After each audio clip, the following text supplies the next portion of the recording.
لا قوة إلا بالله العظيم حسبنا الله ونعم الوكيل نعم المولى ونعم النصير الحمد لله الذي إليه مصائر الخلق وعواقب الأمر مجيدا لم يزل محمودا لا يزال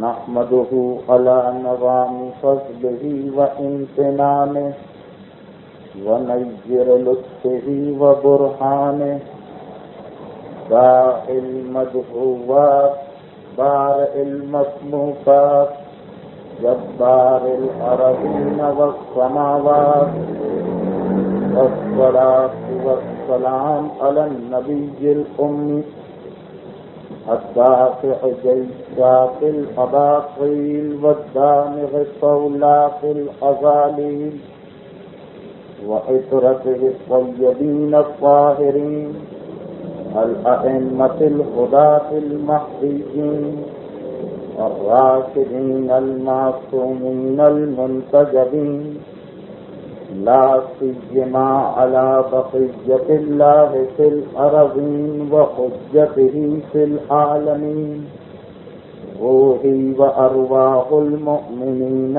لتراب مقدمه الفداء وارث أشرف الأنبياء وسيد الأوصياء عجل اللهم له الفرج وسهل اللهم له المخرج واجعل لنا من أوليائه وأنصاره ولعنة الدائمة ولا أعدائهم أجمعين. محسنان اسلام کے سلسلے کی تقاریر اب اصحاب معصومین کے حالات پر مشتمل ہوں گی. اس سے پہلے کی 3 تقاریر وہ تھیں جن میں ان محسنوں کا تذکرہ کیا گیا تھا کہ جن کا پیغمبر اسلام سے کسی قسم کا رشتہ یا قرابت کی تھی. آج سے ہماری گفتگو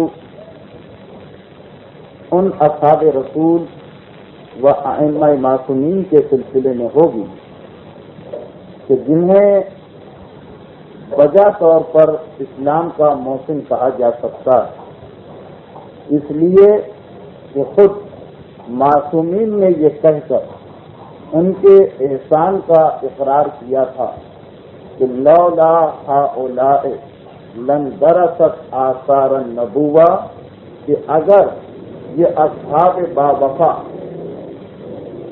نہ ہوتے ہماری مدد کے لیے تو نبوت کی تمام محنتیں تباہ و برباد ہو کے رہ جاتی.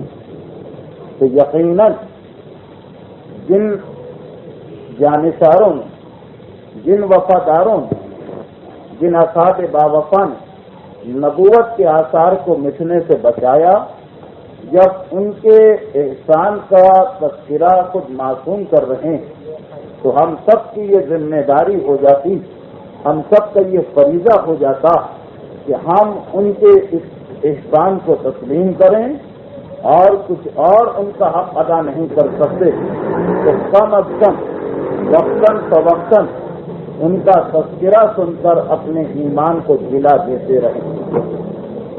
اس سلسلے میں ایک طویل فہرست ہے اصحاب معصومین کی. پیغمبر اسلام کے زمانے سے لے کر 11ویں امام کے زمانے تک 13 معصوموں کے سلسلے میں ہر معصوم کے ساتھ ایسے ایسے جانثار صحابی تھے کہ دل یہ چاہتا ہے کہ جلد از جلد سننے سے ہر ایک کا تذکرہ کر دیا جائے، لیکن پھر وہی وقت کی کمی اور موضوع کی طوالت آڑے آتی. آج کی اس تقریر سے جب ہم پیغمبر اسلام کے اصحاب کے ذکر کا آغاز کر رہے ہیں اور ہمارے ذہن میں یہ خیال کہ یہ سلسلہ تقاریر جو صرف 11 یا 12 ہفتوں کے بعد ختم ہو جائے گا، کیسے ممکن ہوگا اس میں صرف پیغمبر اسلام ہی کے اصحاب کا تذکرہ کرنا کہ جن کی ایک طویل فہرست ہم سے یہ تقاضا کر رہی کہ ہم ان میں سے ہر ایک کا ذکر سنیں اور یہ دیکھیں کہ کس طریقے سے انہوں نے اسلام کے لیے وہ کوشش کی تھی کہ پیغمبر اور امام بار بار ان کے احسان کا تذکرہ کر رہے ہیں اور ہمیں اور آپ کو یاد دلا رہے ہیں کہ ہمیں ان کا حق ادا کرنا ہے۔ خود پیغمبر اسلام کی سیرت میں ہم پر جو یہ ایک الزام لگایا جاتا کہ ہم اصحاب رسول کے قائد نہیں، یہ بات بالکل غلط فہمی کی وجہ سے ہوتی، ورنہ حقیقت تو یہ کہ اصحاب رسول کی ان تمام کی تمام ہستیوں سے جنہوں نے پیغمبر اسلام سے ملاقات کی اور پیغمبر پر ایمان لائے اور اسی ایمان کی حالت میں ان کا انتقال ہوا، ان ہستیوں کو ہر مومن تسلیم کرنے پر مجبور، اور جو ان کو نہ مانے وہ دین کے دائرے سے خارج ہو جائے گا۔ ان میں جناب سلمان فارسی، ابو ذر غفاری، عمار یاسر، مقداد ابن اسود، جابر ابن عبداللہ انصاری، حذیفۃ الیمانی، خزیمہ انصاری جنہیں ذو الشہادتین کا لقب دیا گیا، وہ بلال ابن ریاح حبشی، عبداللہ ابن مسعود، مالک ابن نویرہ، سعید ابن عاص، خالد ابن سعید، ایک طویل فہرست ان اصحاب رسول، اور آج سب سے پہلے تذکرہ ہو رہا حضرت سلمان فارسی کا۔ حضرت سلمان فارسی کے فضائل اکثر و بیشتر ہمارے علماء اعلام اپنی مجالس میں بیان کرتے رہتے ہیں۔ یہ وہی سلمان فارسی جنہیں پیغمبر اسلام نے السلمان منا اہل البیت کا لقب دیا تھا کہ سلمان ہمارے اہل بیت میں سے ہیں۔ یہ وہی سلمان جن کے بارے میں معصوم کی نفس حضرت سلمان العلم الاول والعلم الآخرہ والسلمان بحر لا ينضح وکنز لا ينفد، سلمان نے اول و آخر کے تمام علوم کو حاصل کیا۔ سلمان ایک ایسا سمندر جو کبھی ختم نہیں ہوتا اور ایک ایسا خزانہ جو کبھی خالی نہیں ہوا کرتا۔ یہ وہی سلمان جنہیں پیغمبر اسلام نے یہ کہہ کے جن کی عظمت کو ہمارے سامنے پیش کیا کہ خدا نے مجھے حکم دیا 3 ہستیوں سے محبت رکھنے، اور میں آخر دم تک ان 3 ہستیوں سے محبت رکھوں۔ پوچھا گیا اللہ کے رسول وہ کون ہے؟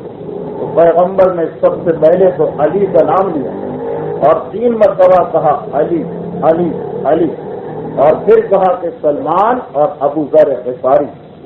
یہ وہی سلمان فارسی جن کے بارے میں ذات رسالت کی حدیث کہ جنت 4 ہستیوں کی مشتاق، تمام کائنات کو یہ حسرت ہے کہ ہم جنت میں چلے جائیں۔ والجنت تشتاق الی 4، اور جنت کی یہ خواہش ہے، جنت کو یہ اشتیاق ہے، جنت کو یہ شوق ہے کہ 4 ہستیاں مجھ میں آ جائیں۔ سلمان فارسی، ابو ذر غفاری، عمار یاسر اور مقداد ابن اسود۔ یہ وہی سلمان فارسی جن کے بارے میں حضرت امام کا قول کہ بعد رسول ہر ایک کے ایمان میں تھوڑی سی لفظ آئی، لیکن سلمان ان چند اصحاب باوفا میں سے کہ جن کا ایمان جتنا حیات رسول میں تھا ویسا ہی بعد وفات رسول رہا۔ یہ وہی سلمان جن کے بارے میں روایت یہ کہ ایمان کے 10 درجے، مقداد 8 درجوں پر فائز، ابو ذر غفاری 9 درجوں پر، اور سلمان فارسی نے ایمان کے 10 درجوں کو حاصل کر لیا۔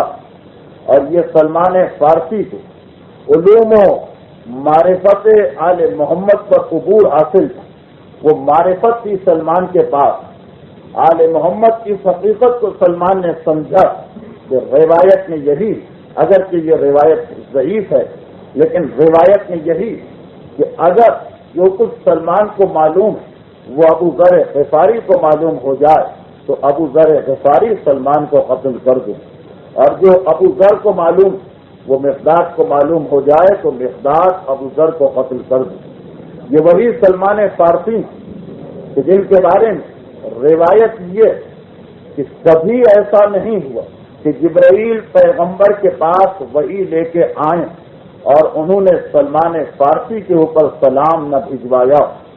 یہ وہی سلمان فارسی جن کے بارے میں معصوم کا فرمان کہ پیغمبر اسلام نے سلمان فارسی کو قیامت تک آنے والے انسانوں کی موت کا اور ان پر نازل ہونے والی بلاؤں کا علم دے دیا، اور سلمان علوم البلایا والمنایا کے حامل۔ بعض علماء سلمان کو محدث لکھتے ہیں، یعنی سلمان وہ تھے کہ جن کا سلسلہ کسی طریقے سے وحی الہی سے ملا ہوا۔ بہرحال سلمان فارسی کے فضائل اقصا اور احصا کرنے کی حد سے باہر ہیں۔ گفتگو آگے بڑھے گی، بعض روایتیں آپ کے سامنے آتی رہیں گی۔ جناب سلمان فارسی جنہیں بعض روایتوں میں سلمان محمدی کا لقب دیا گیا، جب کسی نے چھٹے امام کے سامنے سلمان فارسی کو سلمان فارسی کہہ کر مخاطب کیا تو چھٹے امام نے جواب دیا کہ انہیں سلمان فارسی نہ کہو بلکہ سلمان محمدی کہو۔ اتنا قربت کا رشتہ تھا سلمان کا اہل بیت رسالت سے اور رسول کے خاندان سے کہ اب سلمان فارسی پہچانے جائیں گے اس حوالے سے کہ وہ سلمان محمدی ہیں، یعنی محمد والے سلمان۔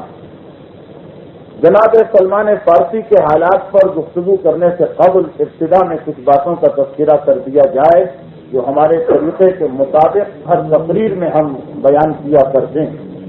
جناب سلمان فارسی کی عمر کا ایک حصہ وہ تھا کہ جب وہ مسلمان نہیں تھے۔ اب وہ مسلمان کیوں نہیں تھے؟ اس لیے نہیں تھے کہ پیغمبر اسلام کی بعثت سے قبل سلمان فارسی پیدا ہو چکے، بلکہ بعض روایات کے مطابق جب پیغمبر اسلام نے نبوت کا اعلان کیا تو اس وقت سلمان کی عمر 200 سال سے زیادہ تھی۔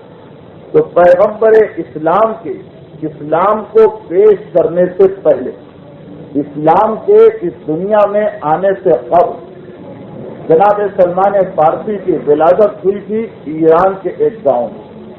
سلمان فارسی ایران میں پیدا ہوئے، ایران کے ایک گاؤں میں، جس کے بارے میں علماء لکھتے ہیں کہ یہ اصفہان کے قریب ہے یا شیراز کے قریب۔ جس گھرانے میں پیدا ہوئے وہ مجوسیوں کا، آتش پرستوں کا گھرانہ تھا۔ سلمان فارسی کی وفات بھی مدائن میں ہوئی جو اس وقت ایران کا ایک علاقہ تھا۔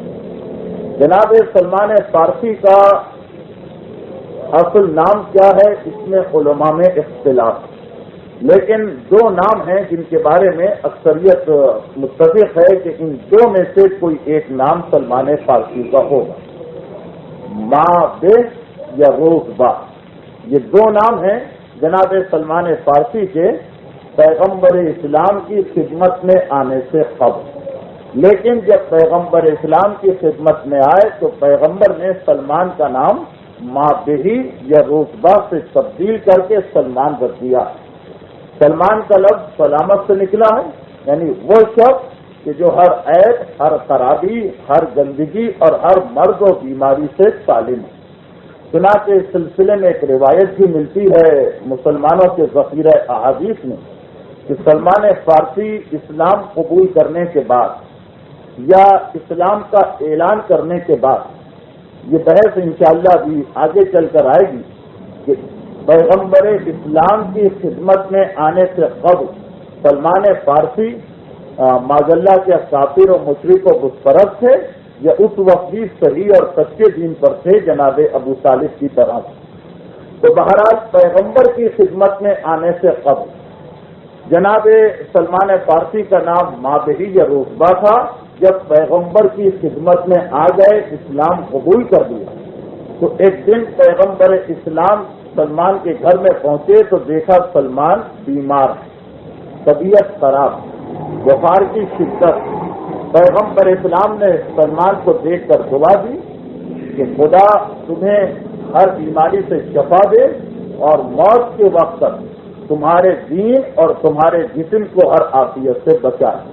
چنانچہ اس کے بعد سے لے کر وقت موت تک، جبکہ سلمان کی عمر کم سے کم 250 سال بتائی جاتی، سلمان فارسی کو کبھی کوئی بیماری نہیں ہوئی، کبھی کسی مرض نے نہیں گھیرا، پیغمبر کی اسی دعا کے نتیجے میں، اور اسی وجہ سے سلمان کا نام سلمان رکھا گیا کہ وہ ہر بیماری سے صحیح و سالم، جس میں جسمانی بیماری بھی شامل ہے اور روحانی بیماری بھی، یعنی کفر و شرک وغیرہ سے ہمیشہ صحیح و سالم رہے۔ یہ تو جناب سلمان فارسی کا نام ہوگا۔ جناب سلمان فارسی کے لقب، جناب سلمان فارسی کا سب سے مشہور لقب الخیر، سلمان الخیر، یہ روایتوں میں بہت زیادہ آتا۔ خیر اردو میں بھی استعمال ہوتا ہے، نیکی اور بھلائی کے معنی۔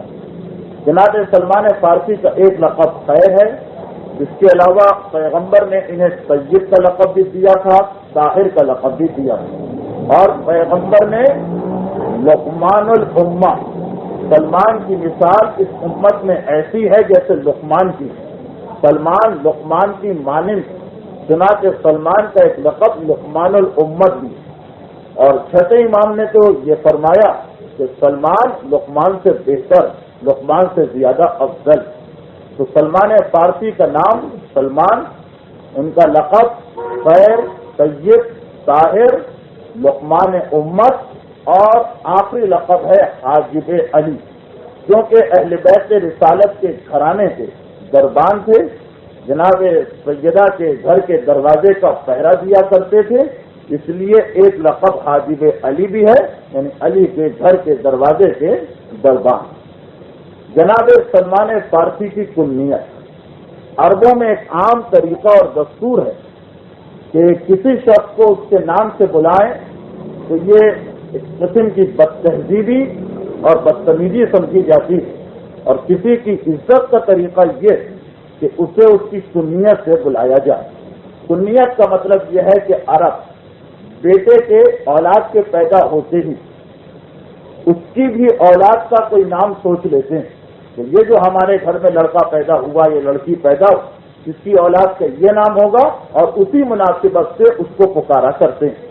مثلا کسی کے گھر میں ایک لڑکا پیدا ہوا اور اس نے سوچا کہ اس لڑکے کے یہاں جو لڑکا پیدا ہوگا اس کا نام ہوگا فرض کیجیے عبداللہ، تو اس پیدا ہونے والے لڑکے کا نام ہو گیا ابو عبداللہ، یعنی عبداللہ کا باپ، یا لڑکی ہوئی تو نام ہو گیا ام عبداللہ، یہ جو میرے گھر میں لڑکی ہوئی ہے اس کے یہاں لڑکا پیدا ہوگا جس کا نام عبداللہ رکھا جائے گا، تو میں اپنی لڑکی کو ام عبداللہ، عبداللہ کی ماں کہہ کے بلایا کروں۔ بہرحال یہ کنیت، اور کنیت کی عزت عرب میں نام سے زیادہ ہوتی۔ جناب سلمان فارسی کی کنیت ابو عبداللہ، اور جناب سلمان فارسی کی کنیت ہی کے حوالے سے یہ بات ہوئی کہ جناب سلمان فارسی کی کوئی اولاد تھی یا نہیں، تو جناب سلمان فارسی نے اسلام کو ظاہر کرنے سے قبل کوئی شادی نہیں کی۔ اسلام کے بعد سلمان فارسی نے 2 شادیاں کی تھیں، ایک عرب گھرانے میں اور ایک اجمی گھرانے میں، اور ان کی ایک بیوی کا نام تھا بقیرہ، دوسری بیوی کے نام تاریخ کے صفحات میں موجود نہیں۔ ان کی وہ بیوی جن کا تعلق عرب گھرانے سے تھا وہ ان کی حیات میں ان کے سامنے ہی وفات پا گئی، البتہ دوسری بیوی جس کا تعلق اجمی خاندان سے تھا وہ جناب سلمان فارسی کی وفات کے وقت موجود تھی۔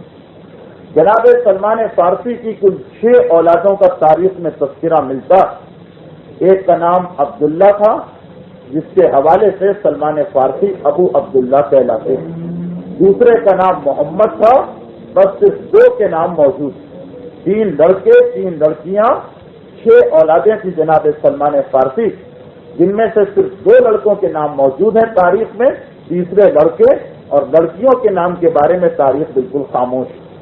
البتہ اتنا لکھا ہے تاریخ میں کہ جناب سلمان فارسی کی ایک لڑکی موصل کی طرف، جو عراق کا ایک شہر ہے، وہاں بیاہی گئی تھی، اور 2 لڑکیاں جناب سلمان فارسی کی مصر میں بیاہی گئیں، اور جناب سلمان فارسی کی نسل کا سلسلہ آگے بڑھا۔ تو جناب سلمان فارسی کی ولادت کہاں ہوئی، ان کا نام، کنیت، لقب، ان کی شادی، ان کی اولاد کا تھوڑا تذکرہ ہو گیا۔ اب ایک جملہ جناب سلمان فارسی کی عمر اور وفات کے بارے میں، البتہ یہ چیز تقریر کے آخر میں زیادہ تفصیل کے ساتھ آئے گی۔ جناب سلمان فارسی کی عمر کے بارے میں اس پر علماء متفق کہ مسلمانوں میں اصحاب رسول میں سب سے زیادہ طویل عمر جناب سلمان فارسی نے پائی، اور کم سے کم عمر جو ہے وہ ان کی 250 سال بیان کی جاتی ہے۔ بعض روایتوں میں 250 سال ہے، بعض میں 300 سال، بعض میں 400 سال، اور ایک روایت کے مطابق جناب سلمان فارسی حضرت عیسیٰ کے زمانے میں بھی تھے۔ اس روایت کے مطابق جناب سلمان فارسی کی عمر مبارک 500 سال سے زیادہ ہوگی، اس لیے کہ پیغمبر اور ہمارے پیغمبر اور جناب عیسیٰ کے بیچ میں 500 سال سے زیادہ کا فاصلہ ہے۔ بہرحال 250 سال کی روایت کو علماء زیادہ نقل کیا کرتے ہیں، اور جناب سلمان فارسی کا انتقال مدائن شہر کے اندر ہوا تھا اور امیر المومنین نے انہیں غسل و کفن دیا تھا۔ یہ تو جناب سلمان فارسی کی زندگی کے ایک مختصر سا ہلکا سا خاکہ ہو گیا۔ اب جناب سلمان فارسی کے حالات سے ہم اپنی گفتگو شروع کرتے ہیں۔ جناب سلمان فارسی، ان کے لقب کے ساتھ لفظ فارسی خود یہ بتا رہا ہے کہ یہ فارس کے علاقے کے رہنے والے تھے، یعنی فارس کا علاقے سے مطلب وہ علاقہ جو آج کل ایران اور عراق میں منقسم، ایران اور عراق دونوں مل کر پہلے ایک حکومت تھی اور اس کا نام فارس تھا۔ پیغمبر اسلام کے آنے سے قبل، پیغمبر اسلام کے ظہور فرمانے سے قبل فارس کے علاقے پر ساسانی خاندان کی بادشاہت تھی اور ان کا سرکاری مذہب آتش پرستی تھی۔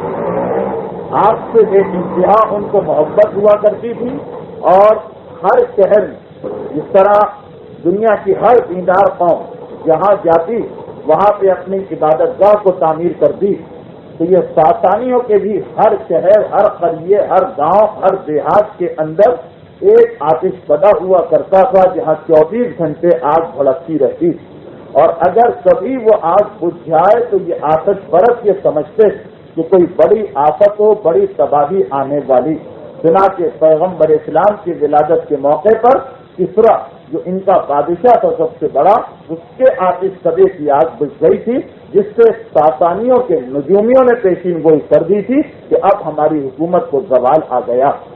تو جناب سلمان فارسی فارس میں پیدا ہوئے، یعنی موجودہ ایران کے شہر اصفہان کے قریب کسی مقام پر ان کی ولادت ہوئی۔ جناب سلمان فارسی کا پورا خاندان آتش پرست، بلکہ اس زمانے میں پورے ایران اور عراق کا مذہب آتش پرستی یا آگ کی پوجا تھا۔ جناب سلمان فارسی کے والدین ایک دہقان گھرانے سے تعلق رکھتے تھے۔ دہقان کا لفظ اردو میں تو عام طور پر استعمال ہوتا ہے دیہاتی کے لیے، کسان کے لیے، لیکن یہ جس فارسی لفظ سے آیا اس کا مقصد ہوتا ہے اپنے گاؤں کا سردار اور حکومت کی جانب سے مقرر کردہ اس علاقے کی عبادت گاہ کا حاکم۔ تو جناب سلمان فارسی کے والد اپنے گاؤں کے سردار بھی تھے، اور مذہبی اعتبار سے بھی اس علاقے میں جو آتش پدا تھا، جو آگ کی پوجا کا مرکز بنایا گیا، اس کے نگران۔ جناب سلمان فارسی کے والد اور والدہ کے بارے میں بالکل کوئی حالات نہیں ملتے، اس لیے کہ یہ واقعہ پیغمبر اسلام کی دنیا میں آنے سے تقریباً 200 سال پہلے کا، اور اس زمانے کی کوئی تاریخ موجود نہیں۔ جناب سلمان فارسی جس گھرانے میں پیدا ہوئے وہاں جناب سلمان فارسی کے علاوہ کوئی اور ہے یا نہیں تھا، یعنی ان کا کوئی اور بھائی یا بہن تھا یا نہیں تھا، اس کے بارے میں بھی تاریخ بالکل خاموش۔ لیکن اب سے تقریباً 150 سال قبل ہندوستان کے اندر جو فارسیوں کا سب سے بڑا مذہبی پیشوا جمشید جی، اس کے بعد پیغمبر اسلام کا ایک فرمان نکلا جس کی اس نے نمائش کی۔ وہ پیغمبر اسلام کا فرمان امیر المومنین کے نام تھا، نسبت دی گئی تھی۔ اب یہ معلوم نہیں کہ یہ صحیح فرمان ہے یا بنا ہوا فرمان، لیکن بہرحال اس پر پیغمبر کا نام، پیغمبر کی مہر، اور اسی تحریر میں جو اس زمانے کی تحریر ہوتی ہے 1400 سال قبل کی، وہ فرمان اس نے نمائش کے لیے پیش کیا تھا تقریباً 130 سال قبل آج سے۔ اس کے اندر جناب سلمان فارسی کے بھائی فرح کا تذکرہ تھا، لیکن اس ایک فرمان کے علاوہ باقی 1400 سال سے مسلمانوں کی تاریخ بالکل خاموش ہے۔ کہ سلمان فارسی کے کوئی اور رشتے دار تھے یا نہیں۔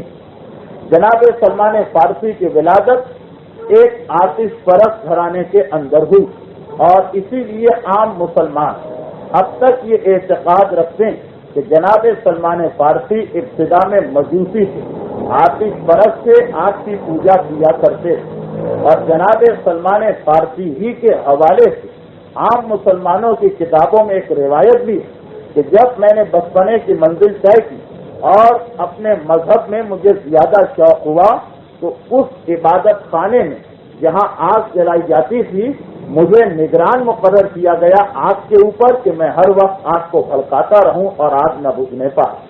لیکن ہمارے یہاں جو روایتیں موجود ہیں معصومین کے حوالے سے، اس میں واضح طور پر یہ تذکرہ ہے کہ جناب سلمان فارسی نے کسی زمانے میں بھی غیر خدا کو نہ سجدہ کیا نہ غیر خدا کو تسلیم کیا۔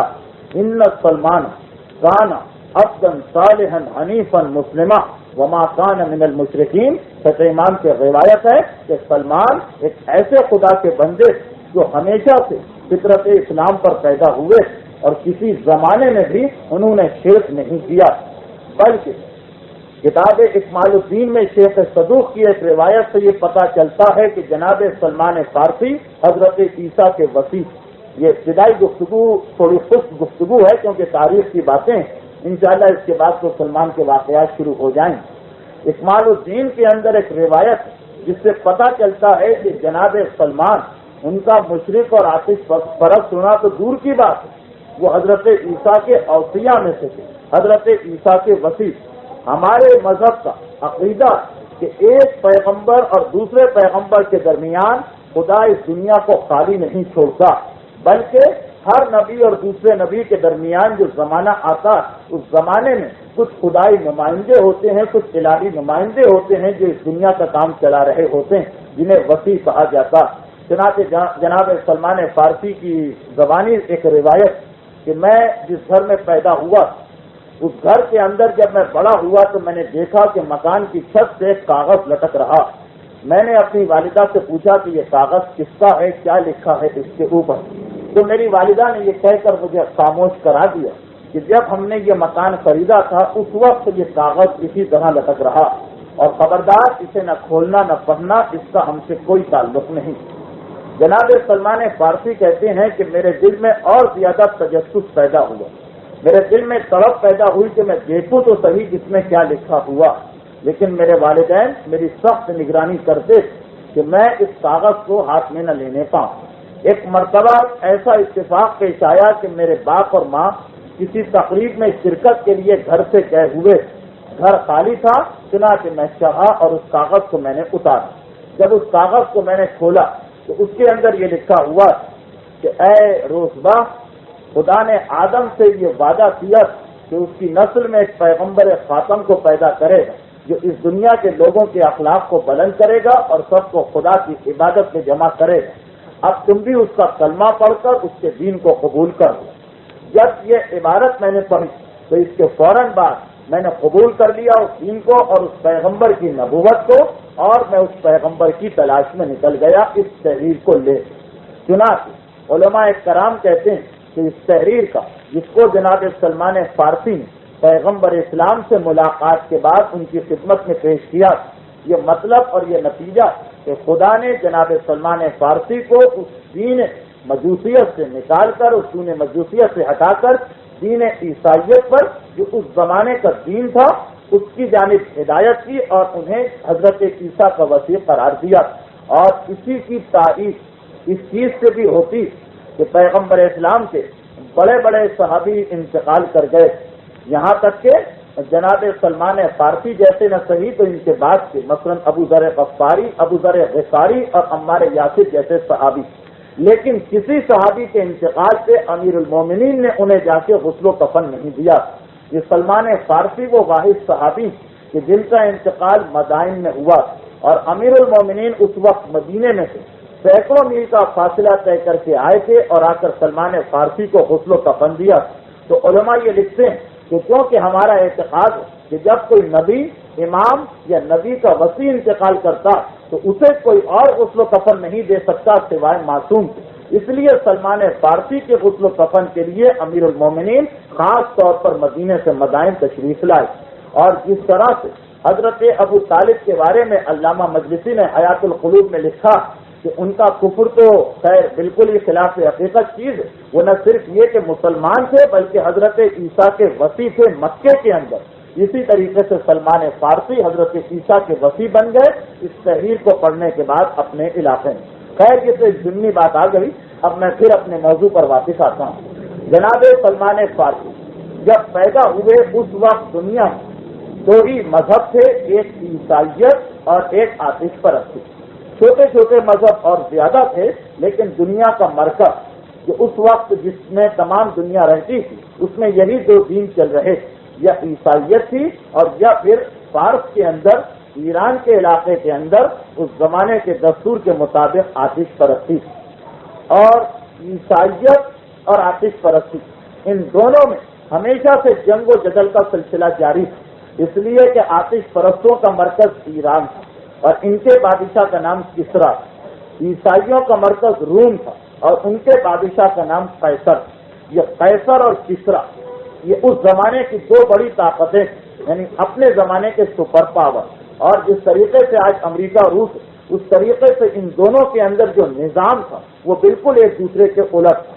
روم والے عیسائیت کو مانتے تھے جس کا بنیادی عقیدہ یہ تھا کہ ہاں خدا ہے اور اس کے رسولوں کا ایک سلسلہ چل رہا ہے جس میں سے حضرت عیسیٰ بھی ایک رسول۔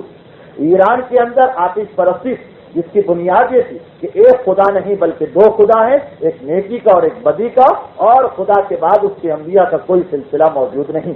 تو ان دونوں حکومتوں میں ہر وقت ٹکراؤ ہوتا رہتا تھا، ایک دوسرے پر حملے ہوتے رہتے تھے، ایک دوسرے کو شکست دینے کی کوشش کی جاتی تھی، اور اسی سلسلے میں مسلمان بھی بعض اوقات ان دونوں طاقتوں کی لڑائی کے اندر مسلمانوں کی ہمدردیاں بھی بعض اوقات شامل ہو گئی۔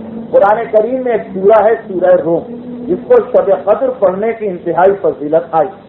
یہ سورہ اس وقت نازل ہوا جب ایران کی حکومت ایک جنگ میں روم کی حکومت کو شکست دے دی اور روم شکست کھا گیا۔ اب ایران میں کیونکہ خدا کو نہیں مانا جاتا بلکہ آتش پرستی تھی جس کا تعلق بت پرستی سے، اس لیے ایران کی فتح سے عرب کے جتنے کافر تھے سب خوش ہو گئے، اور روم کی شکست سے جو رسول اور خدا کو مانتے تھے مسلمان غمگین ہو گئے، بلکہ عرب کے کافروں نے تانا دینا شروع کر دیا کہ دیکھو جس طرح ہمارے ایرانی بھائیوں نے رسولوں کو ماننے والے عیسائیوں کو شکست دے دی، ہم بھی تمہیں شکست دے دیں گے۔ اس وقت سورہ روم نازل ہوا تھا جس میں مسلمانوں سے کہا گیا تھا کہ یقین رکھو ان قریب روم کو فتح حاصل ہوگی، اور 9 سال کے اندر اندر روم نے دوبارہ ایران کو شکست دے دی۔ اس تفصیل میں جانے کی ضرورت یہ ہے کہ سلمان فارسی کے واقعات میں ان دو سپر پاورز کی آپس کی چپخلیش کا بہت زیادہ دخل ہے۔ اب جناب سلمان فارسی کی ولادت ہوئی آتش پرست گھرانے میں، ان کے والد دہقان یعنی اپنے علاقے کے سب سے بڑے حاکم اور تمام مذہبی کاموں کے سرپرست بھی ان کے والد، چنانچہ اس زمانے کے دستور کے مطابق انہوں نے اپنے بیٹے کو بھی آتش پرستی کی تعلیم دلانا شروع کر دی۔ تو 3 روایتیں ہیں یہاں پہ کہ حضرت سلمان فارسی آتش پرستی سے کس طرح دور ہوئے۔ ہمارا عقیدہ تو یہ کہ باطناً یعنی حقیقت میں تو وہ کبھی آتش پرست تھے ہی نہیں، لیکن ظاہری اعتبار سے کیونکہ وہ مجوسیوں کے بیچ میں تھے جو تقیے میں جس کو آپ کہیں زندگی گزار رہے، تو ظاہری اعتبار سے وہ مجوسیت سے ہٹ کر عیسائیت کی جانب کیسے آئے۔ حضرت سلمان فارسی نے عیسائیت کا اعلان کیا تھا، عیسائیت کو قبول کیا تھا کیونکہ اس زمانے کا مذہب وہی تھا۔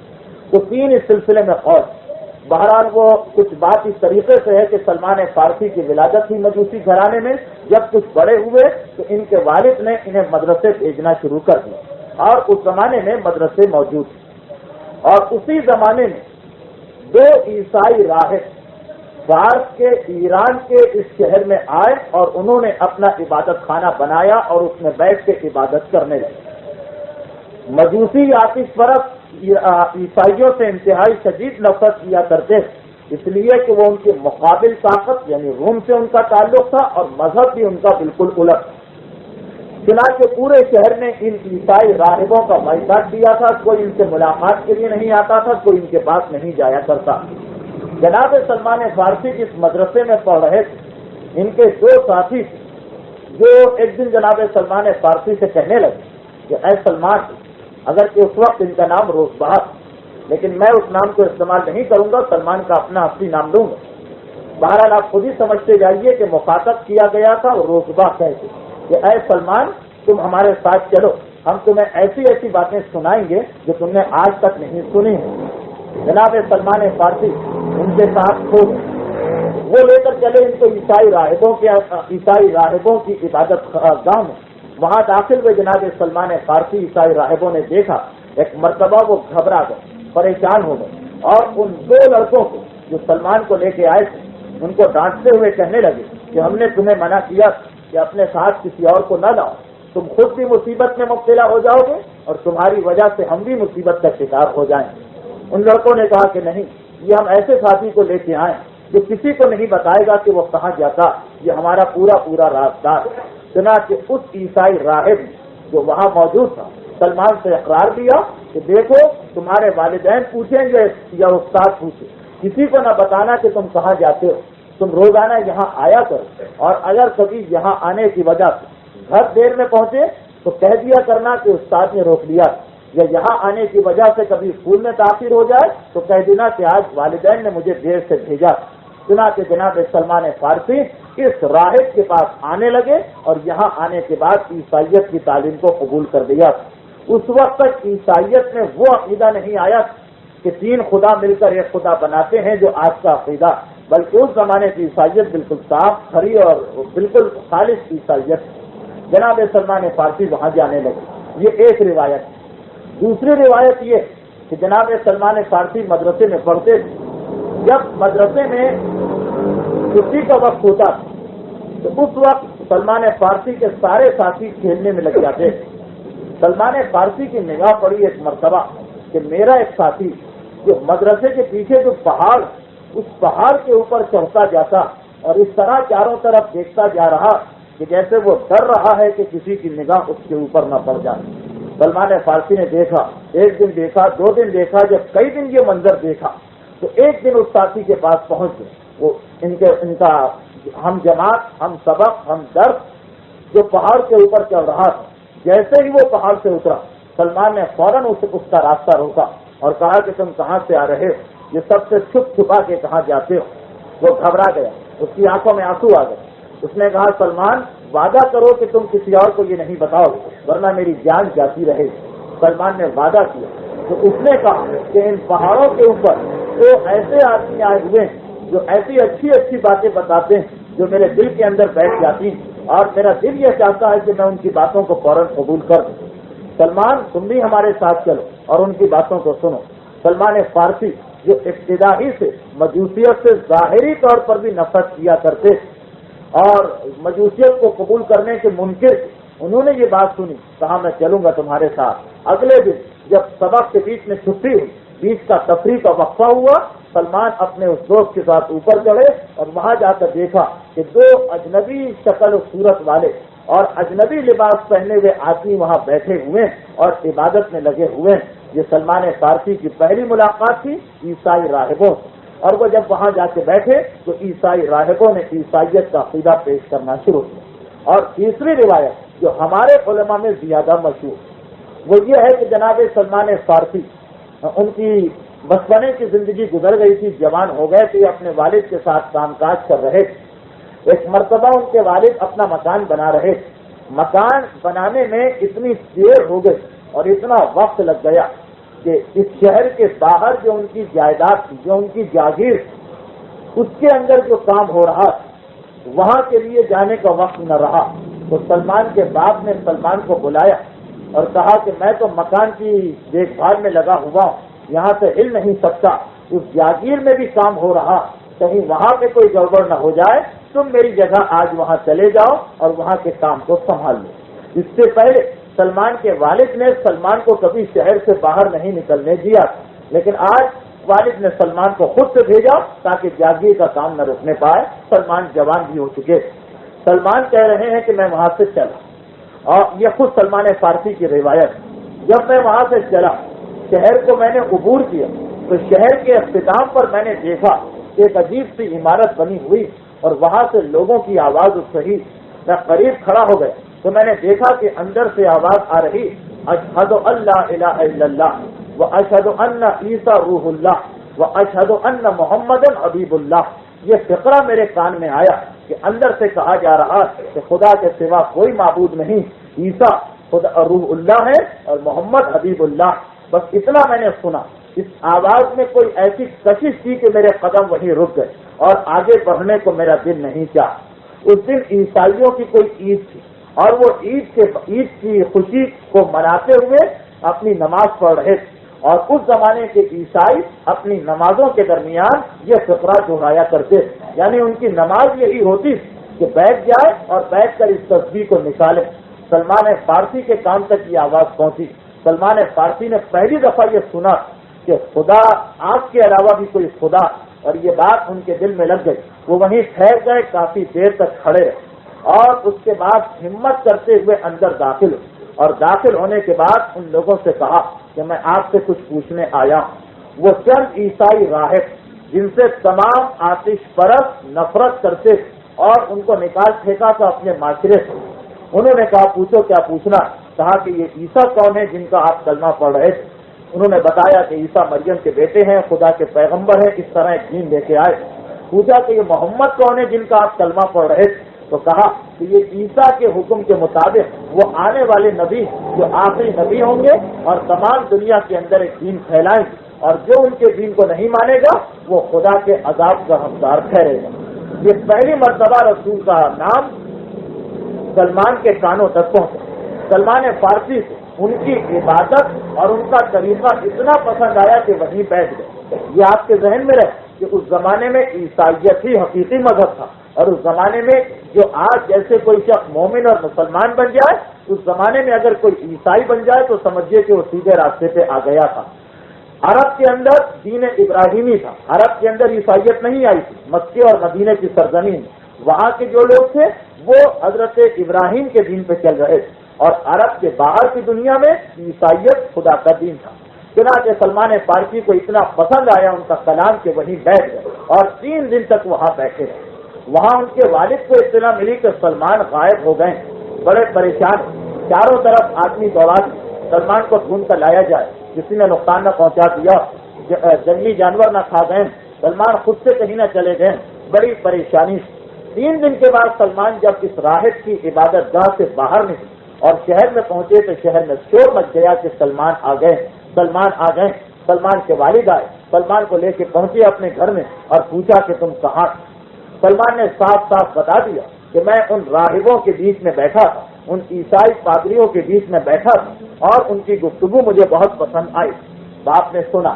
باپ خود اپنے مذہب کا پیشوا, خود اپنے مذہب کا عالم, سمجھ گیا کہ یہ بات خطرے کی. میرا بیٹا خود بات کے خیال میں گمراہ ہو سکتا.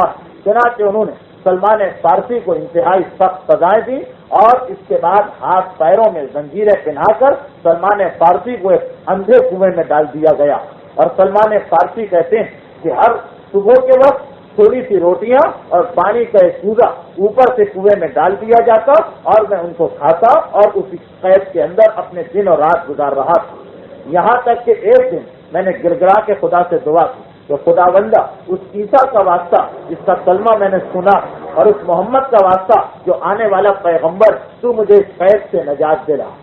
سلمان فارسی اس سے قبل جب عیسائی راہبوں کے یہاں 3 دن بیٹھ کر واپس آئے تو چلتے چلتے ان سے کہہ گئے کہ میں اپنے اس وطن کو چھوڑنا چاہتا ہوں, اس لیے کہ اگر میں یہاں پہ رہا تو مجھے یقین ہے کہ میرے گھر والے اور میرے خاندان والے مجھے کبھی آزاد نہیں رہنے دیں گے اور دین بدلنے کی اجازت نہیں دیں گے.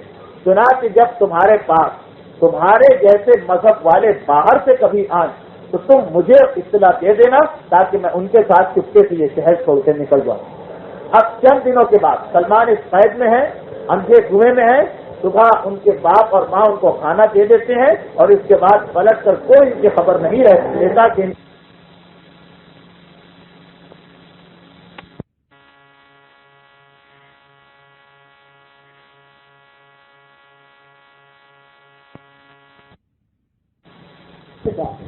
کھانے کا وقت آیا ان قافلے والوں نے جانور کو دیکھا جو گھوم رہا، اسے پکڑا اور 2 لکڑیوں سے دبا کر اسے مار دیا اور اس کا گوشت پکا کر کھانے لگے۔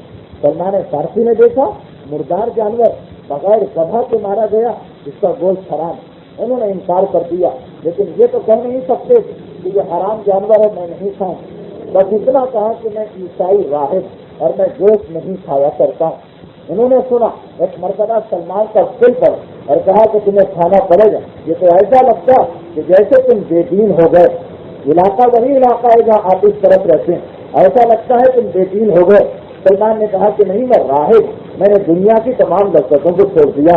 انہوں نے کہا اچھا خیر، ہم دیکھتے ہیں، شام کے وقت ہم شراب پیے، اگر اس نے شراب میں ہمارا ساتھ نہیں دیا تو پھر یقین کر دینا پڑے گا کہ ہاں یہ بے دین ہو گیا اور ہم اسے قتل کر دیں گے۔ آپس میں بات کر لی قافلے والوں نے، شام کا وقت آیا، شراب تیار کر کے لائی گئی، یہ شراب آج کل شام کو چائے پی جاتی، شراب لائی گئی، سلمان نے حرام چیز کیسے پیے انکار کر دیا، قافلے کو یقین آ گیا۔ ایک مرتبہ سلمان فارسی پر سب دل پڑے اور ایک جہاد سمجھ کر سلمان فارسی کے قتل کی کوشش ہونے لگی۔ سلمان فارسی کو اتنا مارا کہ نیم جان ہو گئے، نیم مردہ ہو گئے۔ حق کی تلاش میں نجس اور حرام چیز سے بچنے کے لیے اسلام سے قبل سلمان فارسی کا دستہ ہمت دیکھیں۔ جب یہ حالت ہوئی تو ایک مرتبہ کسی نے کہا کہ اس کو مار کر کیا فائدہ ہوگا، اس سے بہتر یہ ہے کہ اسے کسی کے ہاتھ غلام بنا کر فروخت کر دے تاکہ اس کے بدلے میں کچھ پیسے ہمیں مل جائیں۔ چنانچہ جس مقام پر یہ لوگ تھے، وادی قرا، جس مقام پر یہ قافلہ پہنچا ہوا، وہاں پہ ایک یہودی تھا، اس کے آج سلمان فارسی کو فروخت کیا اور پیسے لے کر آگے چل گئے۔ سلمان فارسی غلام بن گئے۔ اب اس یہودی نے کچھ عرصے سلمان فارسی کو اپنے پاس رکھا۔ کچھ دنوں کے بعد اس یہودی کا ایک رشتے دار مدینہ کی سرزمین سے آیا۔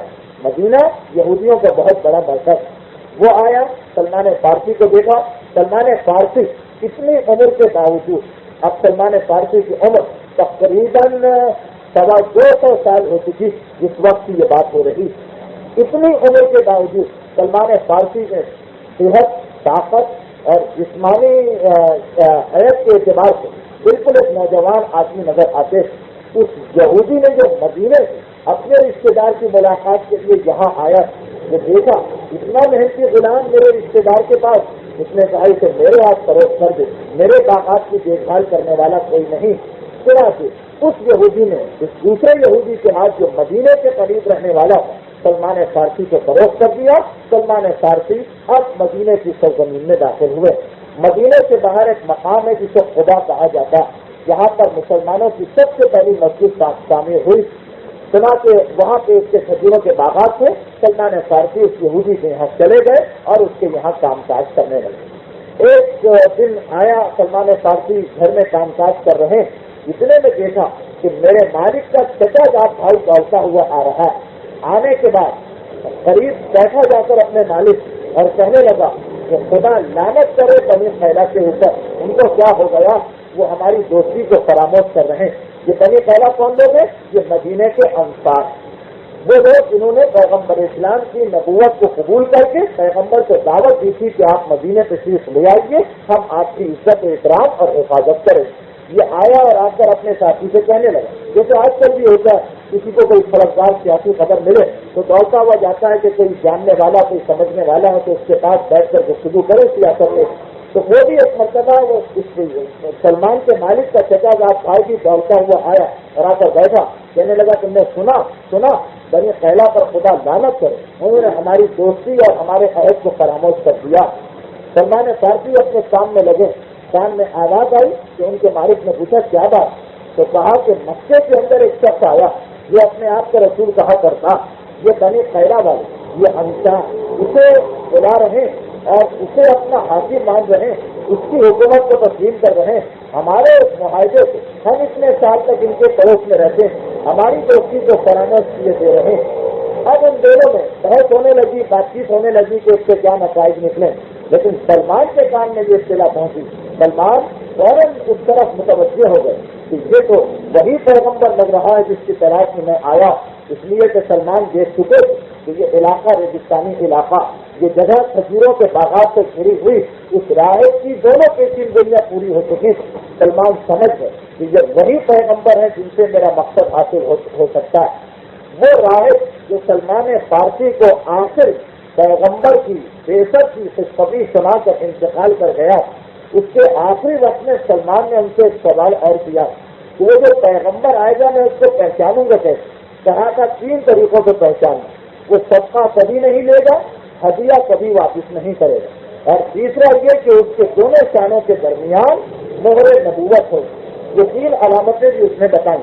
اب سلمان فارسی اسی خدا کے اندر اپنے مالک کے باپ میں بیٹھے ہیں اور تمنا یہ کہ کسی طریقے اس پیغمبر کی زیارت ہو جائے جس کے بارے میں میرے مالک کا چچا جان بھائی کہہ گیا کہ اس کو مدینے والوں نے اپنے یہاں بلایا۔ اور پھر یہ تاریخ کا ایک واقعہ کہ پیغمبر جب ہجرت کر کے آئے تو خدا میں ٹھہر گئے، مدینے نہیں گئے، اور انتظار کرنے لگے کہ امیر المومنین جناب سیدہ فاطمہ بنت اسد اور خاندان بنو ہاشم کی دوسری عورتیں جو وہاں رہ گئی، امیر المومنین ان کو لے کر آئے تو ایک ساتھ یہ سب کے سب مدینے میں داخل۔ خدا کے اندر یہ لوگ ٹھہر گئے، اور اس وقت سلمان فارسی کو اطلاع ملی کہ وہ نبی جس کو مدینے والوں نے بلایا ہے خدا تک آ چکا۔ سلمان فارسی فوراً اپنے مالک کے پاس گئے اور کہا کہ مجھے کچھ کھجوریں چاہیے۔ مالک نے کہا کہ لے لو کتنی کھجوریں چاہیے۔ سلمان فارسی نے وہ کھجوریں لی، ایک طبق میں سینے کے اندر انہیں سجایا اور لے کر چلے پیغمبر اسلام کی خدمت۔ پہنچے خدمت پیغمبر۔ بعض روایات کے مطابق جب وہ پیغمبر اسلام کی خدمت میں پہنچے تو اس وقت پیغمبر کے پاس امیر المومنین آ چکے تھے اور ان کے ساتھ ساتھ جناب حمزہ تھے، مقداد سے، عمار سے، ابو ذر غفاری، یہ 6 آدمی وہاں پہ موجود ہیں۔ اور ایک روایت یہ کہ سلمان کو نہیں جانا پڑا، خدا میں پیغمبر ٹھہرے ہوئے، نماز روزانہ ہوتی ہے اور اس کے بعد پیغمبر خدا کے باغات کی سیر کے لیے تشریف لے جاتے ہیں۔ ایک دن سلمان فارسی کے باغ میں بھی تشریف لا۔ سلمان فارسی نے دیکھا کہ یہ 6-7 آدمی میرے باغ میں آ رہے ہیں اور ان کے سر پر ایک بادل سایہ کرتا ہوا چل رہا ہے۔ عیسائیت کے علم کی وجہ سے سلمان کو معلوم تھا کہ جس کے سر پہ بادل ہوگا وہ یقیناً خدا کا نبی ہے۔ سلمان سمجھ گئے کہ ان 5-6 کے اندر کوئی خدا کا نبی۔ سلمان نے بڑی عزت سے ان کو بٹھایا اور وہ سبق اپنے مالک سے اجازت لے کے کھجوروں سے بھر کے لائے پیغمبر کے سامنے رکھا۔ اس وقت جب یہ پیغمبر کے سامنے، ان کو پتا نہیں کہ ان میں پیغمبر کون، ان 6 آدمیوں کے سامنے رکھا اور کہا کہ یہ صدقہ ہے جو میں آپ کو دے رہا ہوں۔ یہ سننا تھا کہ پیغمبر اسلام یہ سلمان سے کہا کہ اے سلمان، صدقہ ہم اہل بیت پر، ہم بنو ہاشم پر صدقہ حرام ہے، اس صدقے کو استعمال نہیں کریں۔ چنانچہ جناب حمزہ امیر المومنین پیغمبر اسلام نے اس صدقے کو نہیں لیا اور باقی تینوں اصحاب رسول نے اس صدقے کی کھجوروں کو کھایا۔ سلمان نے یہ منظر دیکھا، ایک علامت پوری ہو گئی اور سلمان کا دل کہنے لگا کہ یہی وہ پیغمبر خاتم ہے جس کا کلمہ میں اب تک بولتا آ رہا ہوں۔ پھر پیغمبر اسلام خدا سے مدینے تشریف لے۔ سلمان فارسی کے ایمان کے سلسلے میں روایتیں بڑی مختلف ہیں، میں وہی روایت بیان کر رہا ہوں جس کو اکثر علماء نے نقل کیا۔ سلمان فارسی کو پتا چلا کہ پیغمبر مدینہ تشریف لے گئے، اس لیے کہ امیر المومنین آ چکے۔ سلمان فارسی پھر ایک دن موقع نکال گئے، خدا اور مدینہ ملا ہوا تقریباً 2-3 میل کا فاصلہ، ایک دن پھر وقت نکال کر اپنے مالک سے کچھ کھجوریں لے کر چلے اور آج پیغمبر کے پاس پہنچے تو جا کر یہ کہا کہ یہ میں آج کے لیے ہدیہ اور تحفہ لے کے آیا ہوں۔ شریعت میں انتہائی سخت ممانعت ہے کسی کا ہدیہ اور تحفہ لوٹانے۔ پیغمبر اسلام نے سنا ہدیہ آیا ہے، ایک مرتبہ خود بھی استعمال کیا اور آس پاس بیٹھنے والوں سب کو دیا۔ اب سلمان کا یقین اور بڑھ گیا کہ یہی پیغمبر۔ تیسری علامت کی طرح سلمان خاموش، ابھی کچھ نہیں کہہ رہے، واپس آ گئے۔ ایک دن اور پہنچے مدینے میں تو اس دن مدینے میں کسی صحابی کا انتقال ہو گیا، ان کا جنازہ جا رہا، اصحاب رسول جنازے کو باندھا دے رہے اور پیغمبر اسلام بھی جنازے کے ساتھ ساتھ۔ ہجوم زیادہ تھا اور لوگوں کے آگے پیچھے ہونے سے پیغمبر اسلام جن کے کاندھے پر چادر تھی وہ چادر بار بار کھل رہی تھی اور نیچے گر رہی تھی۔ سلمان نے سوچا موقع بہت بہتر، چنانچہ وہ پیغمبر اسلام کے پیچھے پیچھے چلنے لگے اور جب کبھی پیغمبر کی چادر ان کے شانوں سے پھینکتی سلمان پچک کے دیکھتے تو شاید مہر نبوت نظر آ جائے۔ 3-4 مرتبہ ایسا ہوا کہ پیغمبر نے پیچھے مڑ کے دیکھا اور کہا کہ اے سلمان، میں سمجھ گیا ہوں کہ تم کیا دیکھنا چاہتے ہیں۔ یہ کہہ کر اپنی چادر کو اپنے کاندھوں سے اتارا، اپنی قمیض کو کھولا اور اس کے بعد سلمان کو مہر نبوت کی زیارت کرا۔ سلمان کو یقین ہو گیا کہ بس یہی وہ پیغمبر. ایک مرتبہ کہا اللہ کے رسول میں اسلام قبول کرتا. پیغمبر اسلام نے سلمان کو کلمہ پڑھایا. سلمان مسلمان ہو کر واپس آ گئے. لیکن اب سلمان فارسی کے ساتھ مسئلہ یہ تھا کہ سلمان فارسی کا مالک ایک یہودی، اور جب اس کو یہ پتا چلا کہ میرا غلام مسلمان ہو گیا تو اس نے جناب سلمان فارسی پر مظالم کو بڑھا دیا. یہاں تک کہ پیغمبر اسلام کا جب گزر ہوتا وہاں سے تو ایک مرتبہ جنت البقیع کے بالکل پیچھے کے مقام جہاں پہ سلمان فارسی کے یہودی آقا کا باغ تھا، خدا سے لے کر وہاں تک یہ باغات پھیلے ہوئے. پیغمبر اسلام گزرتے اور سلمان فارسی کی حالت کو دیکھتے پیغمبر کی آنکھوں میں آنسو آ جاتے. ایک دن کہا کہ اے سلمان، اب میں یہ چاہتا ہوں کہ تمہیں تمہارے مالک سے خرید لو، تم جا کے اپنے مالک سے بات کرو. سلمان فارسی اپنے مالک کے پاس گئے. اسلام میں ایک طریقہ غلام کی آزادی کا یہ بھی کہ غلام اپنے مالک سے کہے کہ آپ مجھے کس شرط سے آزاد کریں. مالک کہے کہ اتنے پیسے دے دو میں تمہیں آزاد کر دوں، تو غلام پھر اتنے پیسے جمع کر کے مالک کو دے دیا کرتا. اس میں کسی اور کی ضرورت نہیں پڑتی کہ وہ آ کر غلام کو خریدے. اسے کہتے ہیں مکاتبہ. کا ایک مسئلہ. جناب سلمان فارسی اپنے آقا کے پاس گئے اور کہا کہ میں آزاد ہونا چاہتا ہوں، آپ کتنا پیسہ لیں؟ کہا 400 کھجور کے درخت اور 40 اوقیہ چاندی. ایک اوقیہ 2.5 تولے کے برابر ہوتا، یعنی تقریباً 100 تولے چاندی اور 400 درخت کھجور. جیسا کہ میں اس سے پہلے کی کچھ تقاریر میں بیان کر چکا ہوں کہ عربوں کے یہاں ساری کی ساری معیشت اور اکنامی کا دار و مدار 2 ہی باتوں پر تھا، اونٹ اور کھجور کے درخت. اس سے بڑھ کر ان کے لیے کوئی چیز نہیں ہوتی. 400 کھجور کے درخت ایک ایسی قیمت تھی جو عرب کی تاریخ میں کبھی کسی غلام کے لیے نہیں مانگی گئی. اور یہاں سلمان کے آقا کا مقصد ہی یہ تھا کہ اتنی قیمت بتاؤ کہ یہ آزاد ہو ہی نہ سکے. سلمان فارسی پیغمبر کے پاس آئے. اللہ کے رسول وہ اتنی قیمت بتا رہا. پیغمبر نے سنا، کہا کہ جس کو سلمان سے محبت ہے وہ میرے ساتھ چلے اور سلمان کو آزاد کرانے کے لیے جتنا دے سکتا ہے وہ دے. اصحاب رسول پیغمبر اسلام کے ساتھ نکلے. یہاں پر پھر 2 روایتیں. ایک روایت یہ ہے کہ ہر صحابی نے اپنی اپنی حیثیت کے مطابق کھجور کے پودے لا کر پیغمبر اسلام کو دیے. کوئی 20 پودے لے کے آیا، کوئی 30 پودے لے کے آیا، اور یہ بڑی تعداد جمع ہو گئی جنہیں لے کر پیغمبر اسلام اس یہودی کے باغ کے قریب پہنچے. اور اس کے باغ کے برابر جو کھلا میدان تھا اس میں یہ پودے لگانے لگے. اور ایک دوسری روایت یہ ہے کہ نہیں، یہ بات نہیں، بلکہ مدینے کے اندر سب غریب تھے، کسی کے پاس اس وقت کچھ نہیں تھا.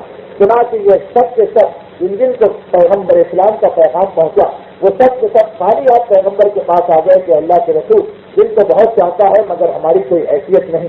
پیغمبر نے کہا چلو. اور اس کے بعد 400 کھجوریں لے کر پیغمبر اسلام سلمان فارسی کے ساتھ ان کے مالک کے باغ میں گئے. اور اس باغ میں جانے کے بعد باغ کے برابر زمین تھی، ایک ایک کھجور کھاتے جاتے تھے امیر المومنین کے ہاتھ سے لے کر اور گٹھلیوں کو زمین میں بوتے چلے جاتے. یہاں تک کہ 400 گٹھلیاں زمین میں بوئی گئی اور ایک لمحے میں ان گٹھلیوں سے پودا آیا، پودے سے درخت آیا، درخت کے اندر کھجوریں پیدا ہوئی اور کھجوریں فوراً پک کر تیار ہو گئی. اور اس وقت مالک کو بلا کر کہا گیا کہ لے، یہ تیری خواہش، یہ تیری قیمت تجھے مل چکی. سلمان فارسی کے مالک نے دیکھا، ایک مرتبہ گھبرا گئے، پریشان ہو گیا. یہ موجودہ سنا کے بعد روایتوں میں یہ ہے کہ بعد میں اس نے اسلام قبول کر کے یہ پورا باغ سلمان کو ہبا کر دیا، تحفے میں دے دیا. اور مدینے میں یہ باغ اب سے 4-5 سال پہلے تک موجود تھا. لیکن پھر حکومت نے یہ دیکھ کر کہ بغیر ان کے اس باغ میں لوگ آ کر بہت ساری بدعتیں کرتے ہیں، دعائیں مانگتے ہیں، منتیں مانگتے ہیں کہ یہاں پیغمبر کے لگائے ہوئے درخت ہیں، ان تمام درختوں کو کٹوا کر جلوا دیا ہے اور وہ جلے ہوئے درخت بنے فی الحال ابھی وہاں پہ موجود، اور وہ باغ ختم ہو گیا. اب دوسری شرط کو پورا کرنا تھا 100 تولے سونے. پیغمبر اسلام کے پاس سلمان فارسی گئے، اللہ کے رسول یہ دوسری شرط ابھی باقی. اس وقت کسی غزوے کے مال غنیمت کے نتیجے میں ایک مرغی کے انڈے کے برابر سونے کا ٹکڑا پیغمبر اسلام کے پاس آیا. پیغمبر اسلام نے سلمان کو دیا اور کہا جاؤ اسے فروخت کر کے اس سے چاندی خریدو اور چاندی خرید کر کے اپنے مالک کو دے. سلمان نے گھبرا کے کہا اللہ کے رسول یہ اتنا تو سونا، اس سے 100 تولے چاندی کیسے ہوگی؟ پیغمبر نے سنا، اس ٹکڑے کو واپس لیا، اپنا لعاب ذہن اس پر لگایا اور کہا اب جاؤ اور جا کر اسے فروخت کرو اور دیکھو خدا کس طرح اس میں برکت دیا کرتا. سلمان فارسی کہتے ہیں کہ میں نے اس معمولی سے ٹکڑے سے کہ جس میں مجھ کو 2 تولے چاندی بھی خریدنے کی توقع نہیں تھی، اب جو اس کو میں نے کاٹ کے فروخت کرنا شروع کیا تو 100 تولے چاندی کے پیسے آ گئے، میں نے چاندی خریدی اور اپنے مالک کو دے کر سلمان فارسی نے رہائی حاصل کی، اور اب سلمان مدینہ کے اندر تشریف لیا، اور مدینہ میں آنے کے بعد پیغمبر اسلام نے سلمان کو اس مقام پہ رکھا جو صفہ کہلاتا۔ بات بہت لمبی ہو گئی سلمان فارسی کے سفر کی، اور سلمان فارسی کے بھی بہت سے حالات باقی جن کا تذکرہ کرنا بہت ضروری ہے، اور میں کوشش کرتا ہوں کہ اس مختصر کے وقت میں اپنی بات کو کسی طرح مکمل کروں۔ سلمان فارسی کو پیغمبر نے صفے پہ جگہ دی۔ مسجد نبوی کی زیارت کرنے والے جانتے ہیں کہ جب پیغمبر نے مسجد نبوی بنائی تھی تو اس کے باہر ایک چھوٹا سا چبوترا بنایا تھا، اور اس چبوترے کے اوپر کھجور کے پتے سے ایک سائبان ڈال دیا تھا، اس کا نام رکھا تھا صفہ۔ صفہ عربی زبان میں چبوترے کو کہتے ہیں، اور ماہرین لغت کا یہ کہنا کہ یہی لفظ صفہ تھا جو بعد میں اسپینی زبان سے ہوتا ہوا انگلش میں آیا اور لفظ صوفہ میں تبدیل ہو گیا۔ بہرحال یہ وہی صفہ، یہ چبوترا کہ جو پیغمبر اسلام نے بنایا تھا مسجد کے باہر، جن کے لیے بنایا تھا وہ تمام صحابی جن کا کوئی گھر بار نہیں ہے اور وہ اکیلے ہیں، اتنی مدت کے لیے جتنی مدت میں وہ محنت مزدوری کر کے پیسے جمع کریں، اتنی مدت تک اس مقام پر آ کر قیام کیا کریں۔ سلمان فارسی بھی وہاں آ کے ٹھہر گئے، اور اس کے بعد ہر منزل پہ ہر مقام پہ پیغمبر کے ساتھ ساتھ رہے، اور بعد وفات پیغمبر اسلام سلمان فارسی ان چند صحابیوں میں سے تھے کہ جنہوں نے پیغمبر اسلام کے بعد باقاعدہ پیغمبر کا غم منایا، ماتم کیا، آنکھوں سے آنسو بہائے، اور طویل عرصے تک سلمان کی آنکھیں رونے کی وجہ سے ہر وقت ورم کی حالت سلمان کی آنکھوں پر رہا کرتی۔ سلمان فارسی کا پیغمبر اسلام کی زندگی کے اندر کئی مقامات پہ تذکرہ آتا، لیکن میں صرف 2 چیزوں کا تذکرہ کر کے اس گفتگو کو اختتام کی جانب لاؤں تاکہ بات بہت زیادہ لمبی نہ ہو جائے اور آج کی اس گفتگو میں بھی موضوع نامکمل نہ رہ جائے۔ سلمان فارسی ایک طویل عرصے کے بعد یعنی 250 سال کی عمر میں پیغمبر کے پاس پہنچے۔ اب یہاں آنے کے بعد سلمان فارسی کی چند خصوصیتیں بہت واضح طور پر ہمارے سامنے آتی ہیں۔ عام طور پر سلمان فارسی کے بارے میں یہ چیزیں نہیں بیان کی جاتی، لیکن سلمان فارسی کی سب سے بڑی خصوصیت جو ہمارے سامنے آتی کہ اصحاب رسول امیر المومنین کے بعد کتنے سالاری میں جنگی حکمت عملی اور فوج کا انتظام چلانے میں سلمان فارسی جیسا کوئی شخص نہیں تھا۔ جنگی امور میں سب سے زیادہ مہارت سلمان فارسی کی تھی۔ سلمان فارسی اور فوجوں کا نظام، شاید یہ 2 چیزیں آپ نے آج تک سنی ہی نہ، لیکن سلمان فارسی کو تسلیم کیا گیا کہ اصحاب رسول امیر المومنین کے بعد جنگی حکمت عملی کا جاننے والا سلمان فارسی سے زیادہ کوئی نہیں تھا، اور اسی طرح سے علم حساب اقتصادی حکمت عملی کا جاننے والا اصحاب رسول نے امیر المومنین کو اور اماموں کو استثنا کرتے ہوئے سلمان فارسی جیسا کوئی نہیں تھا۔ اسی لیے تاریخ یہ بتاتی کہ پیغمبر اسلام کے زمانے میں بھی سلمان نے عربوں کو جنگی حکمت عملی میں کچھ نئی چیزیں سکھائی۔ ایک تو بہت مشہور چیز ہے خندق، کہ جب 5 ہجری میں عربوں نے یہ دیکھا کہ اس خطرے کا یعنی اسلام کا کسی طریقے سے سربراہ نہیں کیا جا سکتا، اسلام کو روکا نہیں جا سکتا، تو طے پایا کہ سارے عرب مل کر اسلام کو ختم کریں۔ اس وقت پیغمبر اسلام تمام مسلمانوں کو جمع کیا اور کہا کہ تمام عرب متحد ہو کر مقابلہ کرنے آ رہے ہیں۔ میں جنگ خندق کی تفصیل میں نہیں جا رہا ہوں، اس لیے کہ میں اتنا وقت ہے نہ اس کی ضرورت۔ کیا کیا جائے؟ اس وقت سلمان فارسی کا وہ مشورہ کہ اللہ کے رسول جب ہم فارس میں تھے، ایران میں تھے، اور دشمن ہم کو اس طرح سے حملہ کرتا تھا تو ہم اپنے شہر کے چاروں طرف خندق کھدوا لیا کرتے۔ پیغمبر اسلام نے سنا، سلمان کے مشورے پر ساتھ دیا، سلمان کے مشورے کو پسند کیا اور حکم دیا کہ اسی طریقے سے خندق کو دی جائے۔ اب مدینہ 2 طرف سے پہاڑوں میں گھرا ہوا ہے، تیسری طرف سے کھجور کے اتنے درخت ہیں کہ ان کے بیچ میں سے جانوروں کو لانا اور فوج کو لانا ناممکن تھا۔ جو ایک طرف کھلی ہوئی تھی، پیغمبر نے کہا یہاں پہ خندق کو دی جائے، اور اصحاب رسول کو 10 کے گروہ میں تقسیم کر دیا اور ہر ایک کے حوالے کر دیا 10 ساتھیوں کے کہ اتنی خندق تم کھودو، اور 40 گز خندق کی گہرائی 40 گز مقرر کی گئی۔ سلمان فارسی جس وقت پیغمبر اسلام نے سلمان فارسی کے اس مشورے کو قبول کیا اس وقت پیغمبر اسلام نے سلمان فارسی کو عبد الرحمان ابن عوف، ابو دردائے انصاری اور ابو ذر غفاری کے ساتھ ایک جماعت میں مقرر کیا اور کہا تم بھی جا کر خندق کھودنے میں حصہ لو۔ سلمان فارسی 250 سال کے قریب عمر ہو چکی، لیکن اتنے جفاکش اور اتنے صحت مند اور اتنے طاقتور کہ جتنے اصحاب رسول سب کے دل میں یہ تمنا کہ سلمان ہمارے ساتھ مل کے کام کرے۔ ہر 10 کی جماعت کا یہ خیال تھا کہ سلمان ہمارے ساتھ مل کے کام کرے، اور ہر ایک سلمان کو اپنی جانب بلا رہا ہے۔ چنانچہ ہر ایک کہہ رہا تھا سلمان ہم میں سے، سلمان ہم میں سے، سلمان ہم میں سے، سلمان کو ہمارے ساتھ آنا چاہیے۔ اس وقت پیغمبر نے یہ ارشاد فرمایا کہ سلمان منا اہل البیت، سلمان سننے سے کسی سے نہیں، سلمان ہم اہل بیت میں سے۔ اور ایک روایت یہ کہ جب پیغمبر اسلام نے سلمان کے مشورے کو قبول کیا اور کہا کہ یہ سب سے بہتر مشورہ ہے جو مجھے آج تک دیا گیا، اس وقت سلمان کی اتنی فضیلت کو دیکھ کر مہاجرین اور انصار، مہاجر کون لوگ ہیں؟ وہ مسلمان جو مکے سے ہجرت کر کے مدینے میں آئے۔ انصار کون لوگ ہیں؟ وہ مسلمان جو شروع سے مدینے میں رہتے ہیں۔ دونوں یہ کہنے لگے کہ سلمان ہم سے تعلق رکھتے ہیں۔ مہاجرین کہنے لگے کہ کیا ہوا اگر سلمان ہمارے ساتھ مکے سے نہیں آئے، لیکن آئے تو کسی اور مقام سے ہجرت کر کے، یہ بھی مہاجرین میں شامل۔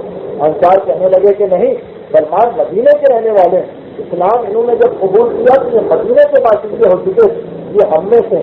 جو مہاجرین کہہ رہے تھے سلمان و منا، انصار کہہ رہے تھے سلمان و منا۔ پیغمبر نے کہا تم دونوں میں سے سلمان نہیں، اور سلمان و منا اہل بیت، سلمان کا ہم اہل بیت کی رسالت سے تعلق۔ اور اسی مقام پر وہ موجودہ پیش آیا کہ جو تاریخ اسلام میں بعد کی تمام فتوحات کا پیش خیمہ بنا کہ جب سلمان فارسی خندق کھود رہے 40 گز گہری خندق کو کھودنا تو بیچ میں ایک چٹان آ گئی، ایک بہت بڑا پتھر آ گیا، اور بعض مفسرین کہتے ہیں یہ سنگ مرمر کا پتھر۔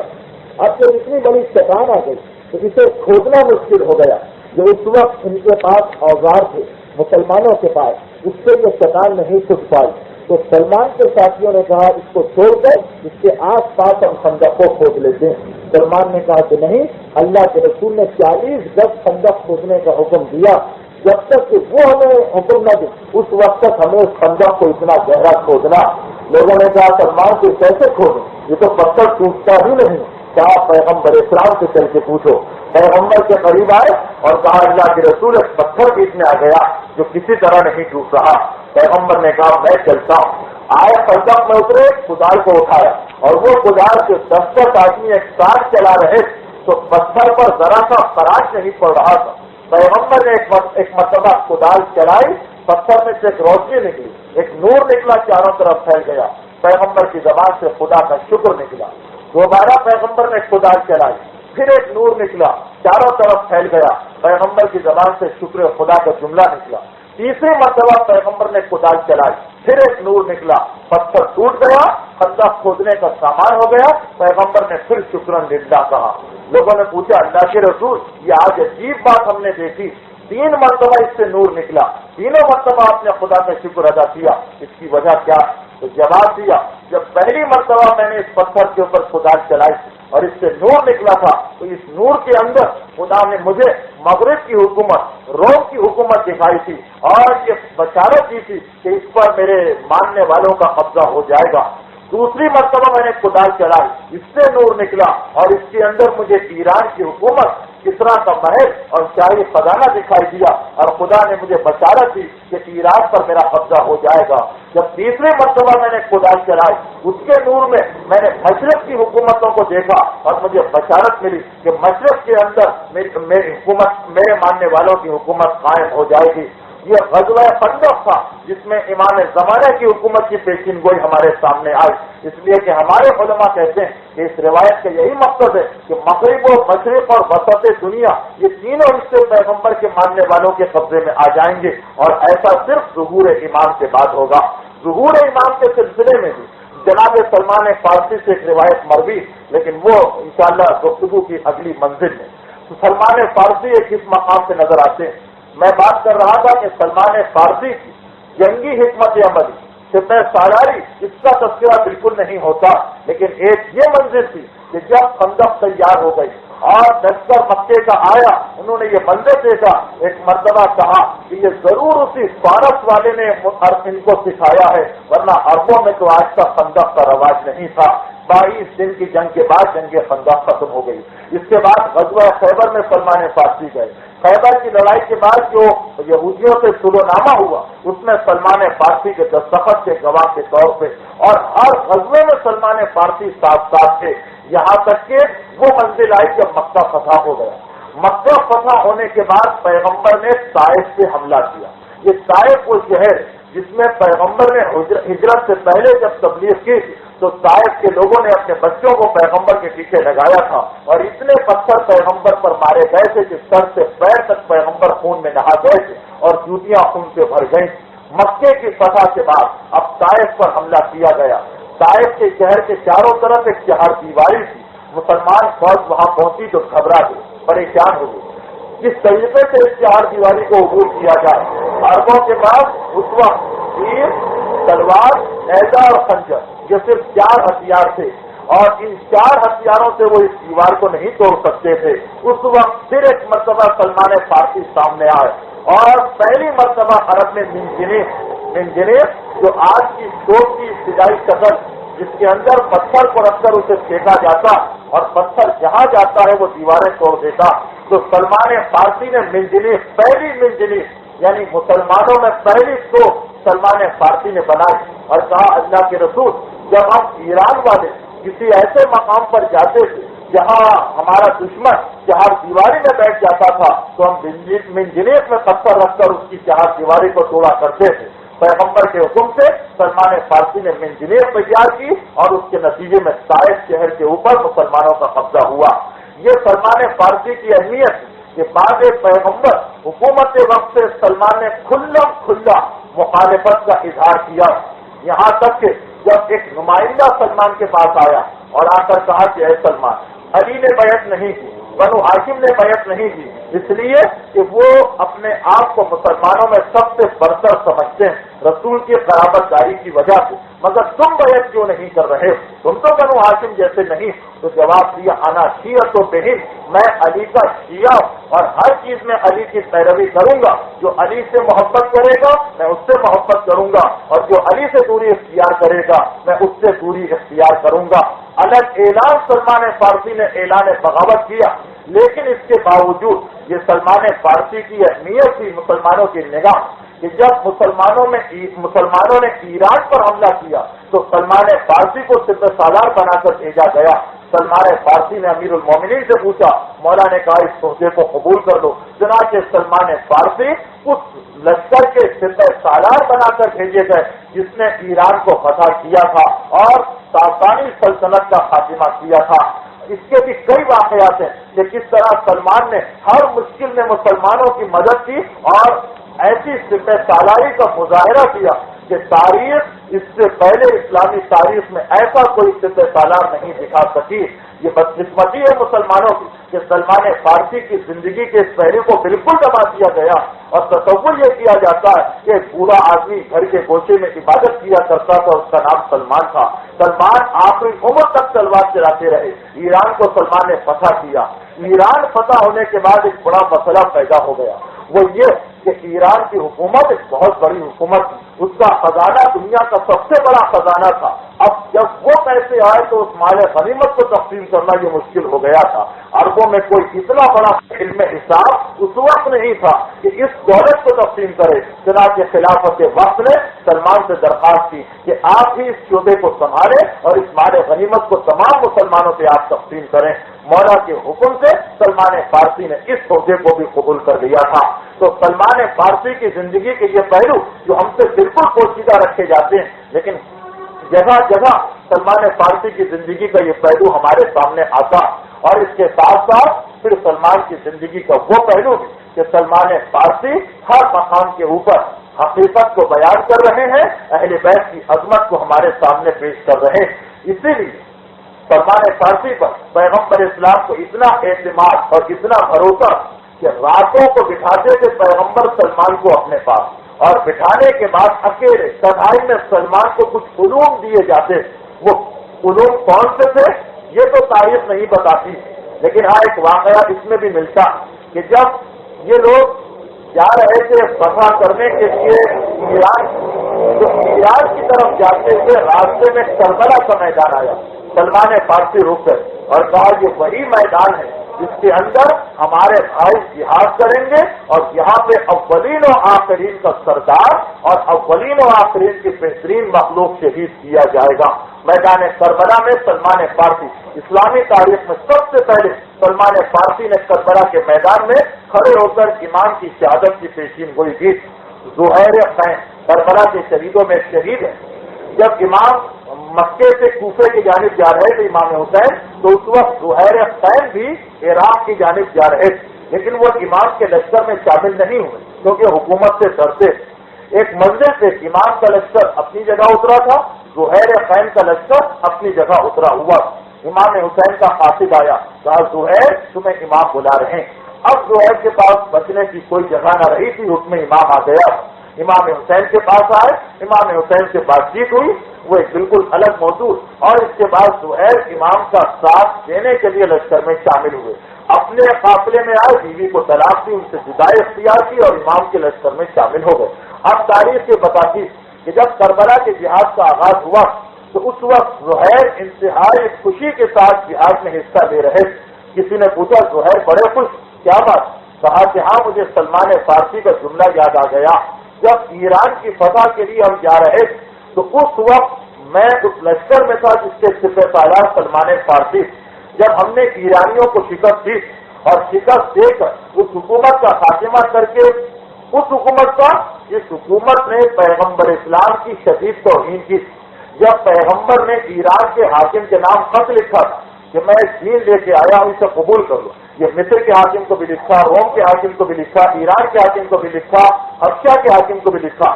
کسی نے مانا کسی نے نہیں مانا، لیکن ایران کا حاکم خسرو پرویز وہ بدترین شخص تھا جس نے پیغمبر کے اس فرمان کو پھاڑ کر اسے ٹکڑے ٹکڑے کر دیا، اور پیغمبر نے کہا تھا کہ اس کی حکومت بھی اسی طریقے سے ٹکڑے ٹکڑے ہوگی.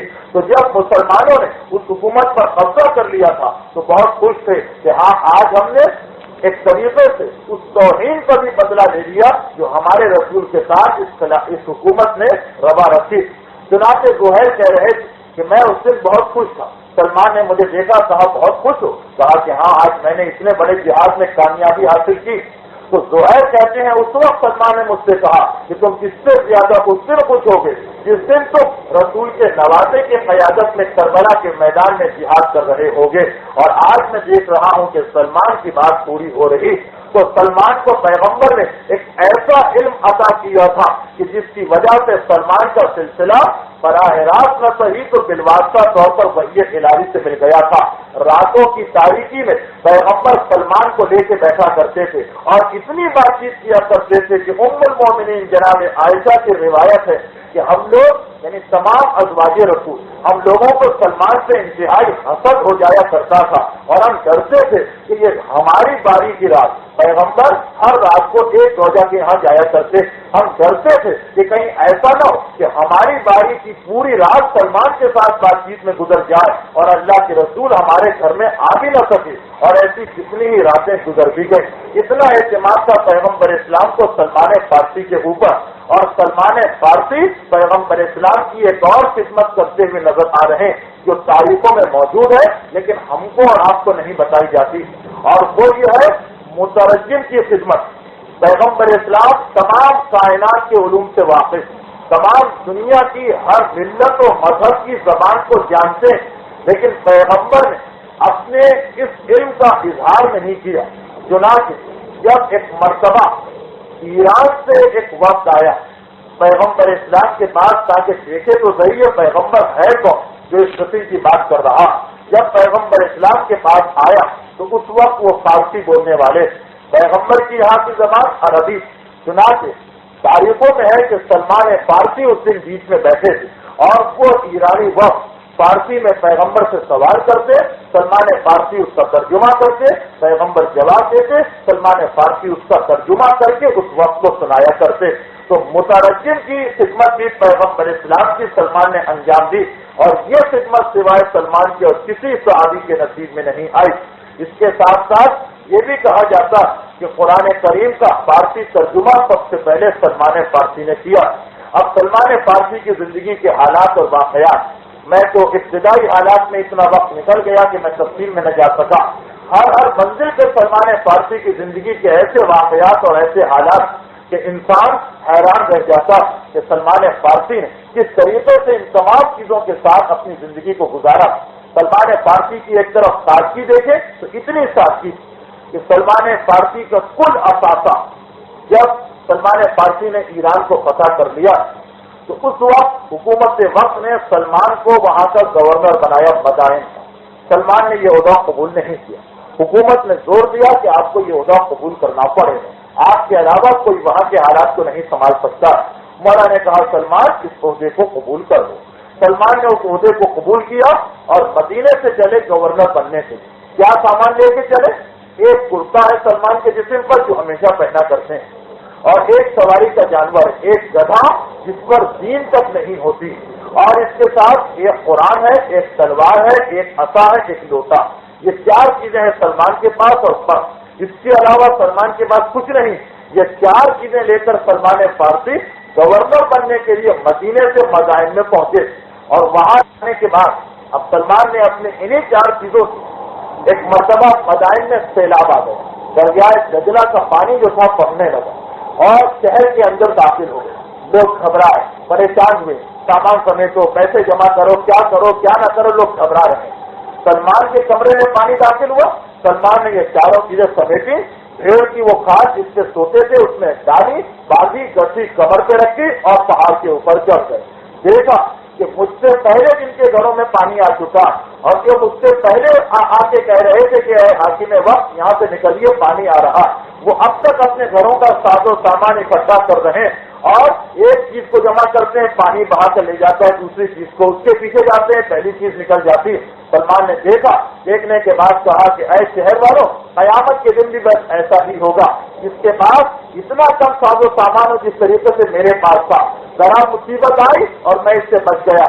قیامت کے دن بھی جس کی زندگی دنیا کے اندر جس نے دنیاوی چیزوں سے کم تعلق رکھا ہوگا، وہ اتنی ہی آسانی سے نکل جائے گا جیسے میں نکل گیا تھا، اور جس کا دنیا سے زیادہ تعلق ہوگا وہ اسی پریشانی میں گرفتار رہے گا جس میں تم سب گرفتار ہو کہ ایک کو پکڑوں تو دوسری چھوٹ رہی، دوسرے کو پکڑوں تو تیسری چھوٹ رہی۔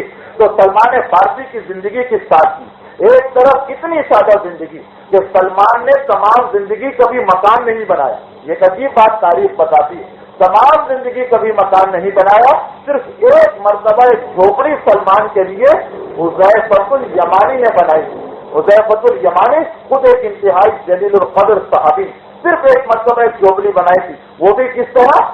سلمان فارسی کے پاس پہنچی، کہا میں آپ کے لیے مکان بنانا چاہتا ہوں۔ سلمان نے کہا مجھے مکان سے کیا تعلق ہے، میں جہاں بیٹھتا ہوں وہی میرا مکان بن جاتا ہے، مجھے کوئی ضرورت نہیں۔ حذیفہ نے کہا کہ نہیں، میرے حق کی قسم، میں آپ کو مکان بنا کر دوں گا، آپ کو لینا پڑے گا۔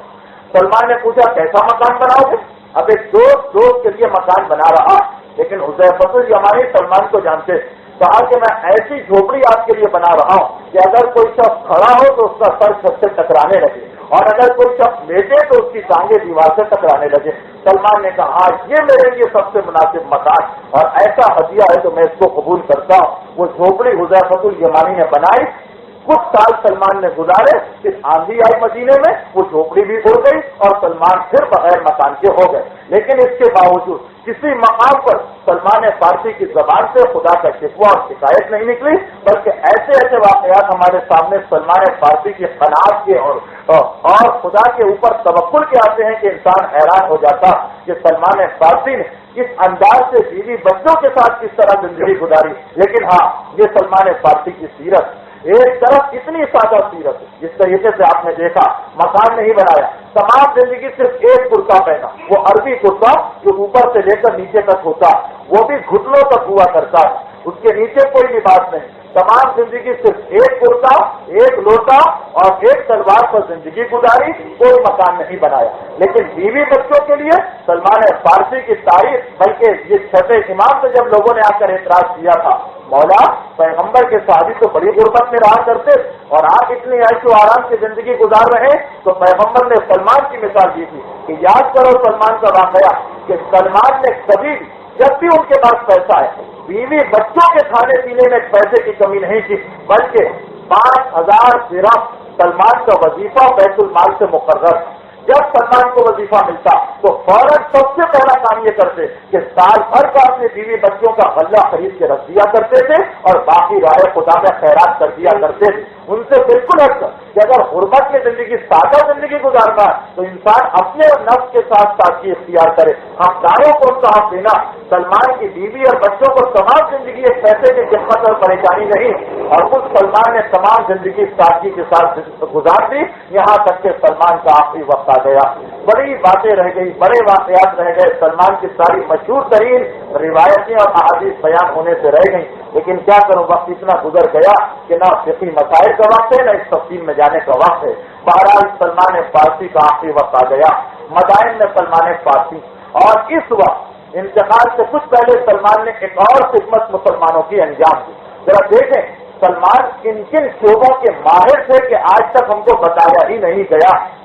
جب مسلمان فوج نے عراق، ایران، شام، مصر فتح کر لیا تو جگہ جگہ چھاونیاں بنائی۔ جب انہوں نے اس کو فتح کیا ایران کو تو اس وقت انہوں نے ایران کا جو دارالخلافہ تھا وہاں پہ چھاونی بنائی، فوج رہنے لگی۔ سارے فوجی بیمار پڑ گئے، خلیفہ وقت گھبرا گیا، کہا یہ کیا بات؟ صرف سالار نے لکھا یہاں کی آب و ہوا موافق نہیں آ رہی، کسی ایسے علاقے میں آپ چھاونی بنائیے جس کی آب و ہوا عرب سے ملتی جلتی۔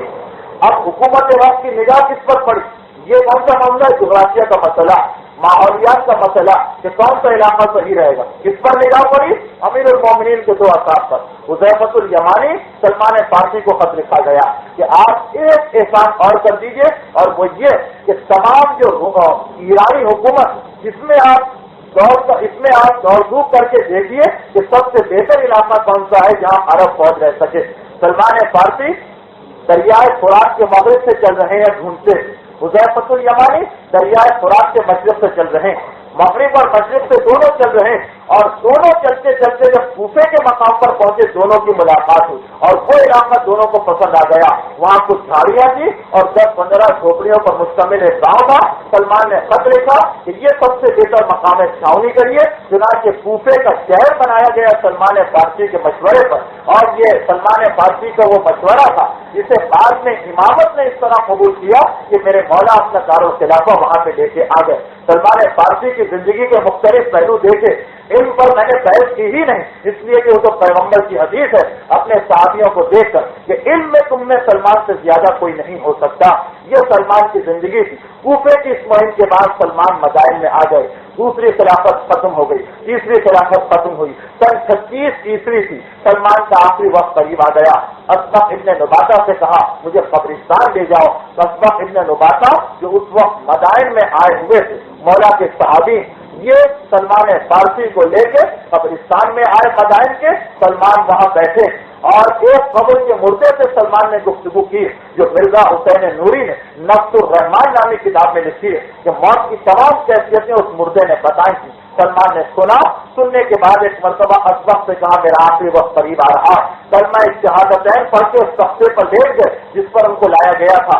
اسبق نے گھبرا کے پوچھا ہم غسل و کفن آپ کو کس وقت دے؟ کہا تم نہ دینا بلکہ جو مجھے غسل و کفن دینے والا وہ آنے والا ہے۔ پوچھا کون آئے گا؟ کہا وہی جس نے رسول کو غسل و کفن دیا۔ یہ کہہ کے سلمان کی آنکھیں بند اور ادھر لوگوں نے ایک آواز سنی گھوڑے کے ہنہنانے کی، مڑ کے دیکھا تو ایک ابلہ گھوڑے پر سوار ایک نقاب پوش چلا آ رہا اور وہ قریب آیا۔ آنے کے بعد جب نقاب اٹھائی اسبق نے پہچانا یہ تو میرا مولا۔ ایک مرتبہ مولا کائنات آگے بڑھے، سلمان کے چہرے سے چادر کو ہٹایا، سلمان کے چہرے پر مسکراہٹ آئی۔ سلمان اٹھ کر بیٹھنا چاہتے ہیں، مر چکے ہیں، انتقال ہو چکا۔ میرے مولا نے کہا سلمان اپنی موت سے واپس پلٹ جاؤ۔ وَإِذَا لَقَيْتَ يَا أَبَا عَبْدِ اللَّهِ إِذَا لَقَيْتَ بِرَسُولِ اللَّهِ کہ جب تمہاری ملاقات اللہ کے رسول سے ہو تو ان کو سب کچھ بتاؤ کہ ماں مرضا بِأَخِيكَ مِنْ قَوْمِكَ کہ تمہاری قوم نے ان کے بھائی کے ساتھ کیا سلوک کیا تھا۔ اس کے بعد امیر المومنین نے غسل دیا، کفن پہنایا، سلمان کو اپنے ہاتھ سے دفن کیا، اور دفن کرنے کے بعد جب واپس پلٹے تو اسبق کہتے ہیں میں آگے بڑھا، مولا آپ کے پیچھے 2 اور آدمیوں کو میں نے دیکھا تھا جو نماز پڑھ رہے تھے یہ دو آدمی کون تھے؟ کہا ان میں سے ایک تو میرے بڑے بھائی جعفر طیار تھے جو جنت سے سلمان کی نماز پڑھنے کے لیے آئے تھے، اور دوسرے اللہ کے پیغمبر حضرت خضر تھے جو حکم خدا سے سلمان کی نماز جنازہ پڑھنے آئے تھے۔ ہر ایک کے پیچھے 70 فرشتوں کی